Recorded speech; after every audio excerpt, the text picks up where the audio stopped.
વડતાલ મંદિરનું કામ હાલતું અને મહારાજ એકવાર બામરોલી ગયેલા ને તખાપગીને ઘેરે રાયણે ઉતારો કર્યો અને પછી તખાપગીને ઘેરે જમવા ગયા અને ન્યા મહારાજ અચાનક અદ્રશ્ય થઈ ગયા, એટલે કે મહારાજ કોઠીમાં હંતાઈ ગયા હતા. પછી ઘરના બધા ભક્તોએ બહુ ગોત્યા પણ જડ્યા નહીં. પછી પ્રાર્થના કરવા માંડ્યા, મહારાજ તમે ક્યાં ગયા છો? હે મહારાજ. ત્યાં તો મહારાજ કોઠીમાંથી બોલે, અહીં છું. એટલે ભક્તો બધા હસી પડ્યા.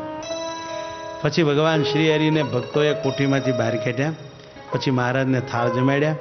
પછી તખાપગીએ પોતાના તમામ દાગીના, તમામ માલ મિલકત ભગવાન સ્વામિનારાયણને કૃષ્ણ અર્પણ કર્યા, મોર ઢગલો કર્યો અને કહ્યું કે મહારાજ વડતાલ મંદિરમાં આ બધું વાપરી નાખજો. મહારાજ કે પણ તખાપગી આ બધુંય તમે શું ખાશો?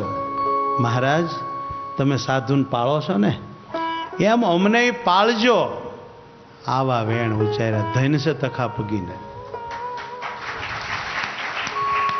સુરવીર હોય એ સુરવીર હોય. જેમ લાફો મારીને કોકનું લઈ લે એમ પાછું એક હામટું બધું દઈ દે. હે મહારાજ સાધુને પાળો એમ અમને પાળજો.